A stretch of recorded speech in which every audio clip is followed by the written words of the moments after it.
سلام درود، چطوری؟ من بنیامین گیمر هستم و امروز اومدیم با یه ویدیوی دیگه. دوستان لایک و کامنت و سابسکرایبتون نره. اگه از ویدیو ما خوشتون اومد لایک کنید و اگه نظری در مورد کارمون داشتید یا ایرادامونو اگه خواستید بگید تو کامنت ها بگید. خب امروز اومدیم با اینکه بفهمیم کدوم لبال کیت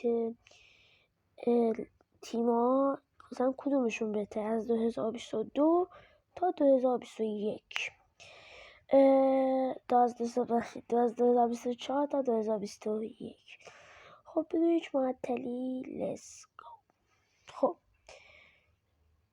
اولی منچستر سیتی. ببین من زیاد با کیت جدیدشون حال نمی کنم، با کیت 2022 شون هم حال نمی کنم.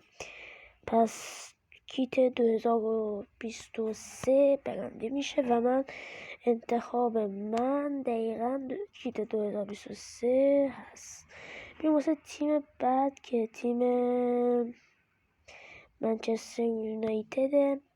ببین منچستر یونایتد کلا من با 2024 شون رو خیلی دوست دارم، واقعا یکی جمع جور و عالیه، یعنی واقعا بی‌نظیره.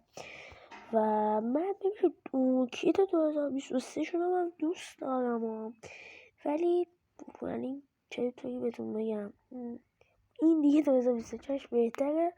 اصلا 2021 اصلا 2022 اصلا افتضاحه، یعنی واقعا بدن میموندش. بریم برای کیت بعد که کیت باکس. ببین من خودم ببین طرفدار بارسلونا نیستم. کیت 2024 شون خوبه، بد نیست. کیت 2022 شون 2023 شون خیلی شلوغه، یعنی واقعا خیلی رنگیه. ولی من انتخاب من بین 2024 و 2022 2024 اصلا 2024 اصلا حرف نداره. این واسه کیت بعد کیت رئال مادرید. ببین رئال مادرید خدایی همه کیتاشون خیلی خوبه، یعنی سخته یعنی انتخاب کیت، اما من کیت 2022 شون خیلی دوست دارم. پس انتخاب این 2024 شون خیلی خوبه ها، ولی من 2022 رو میخوام. پس 2022 22ش عالیه. پس بریم واسه بعدی تیم بعد البته میخوام اون دوتا من بعد دوتای آخر الان بعد این فکر کنم دوتای آخرم کیت 2024 و 23 رو تونستم پیدا کنم، ولی بقیهشون دیگه نتونستم پیدا کنم. اگه دیگه ما ببخشید دیگه بقیه رو نتونستم یعنی بقیه پیدا کنم.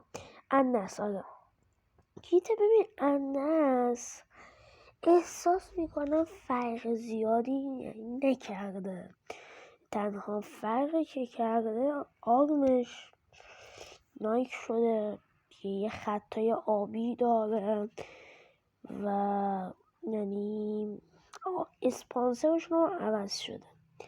ولی من کیت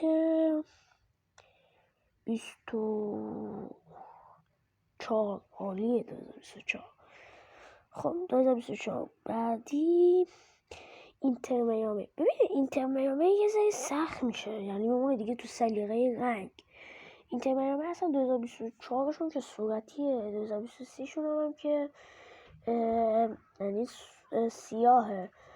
پس من انتخابم یعنی واقعا سخته چون آخری هم هست، اما 2000 ببین من خودم به شخصا رنگ مشکی رو دوست دارم، اما 2024ش عالیه. پس 2024 انتخاب میکنیم. و بعد دوستان میدونم از این ویدیو خوشتون اومده باشه، لایک و کامنت و سابسکرایبتون نره و تا ویدیو بعد خدا نگهدار.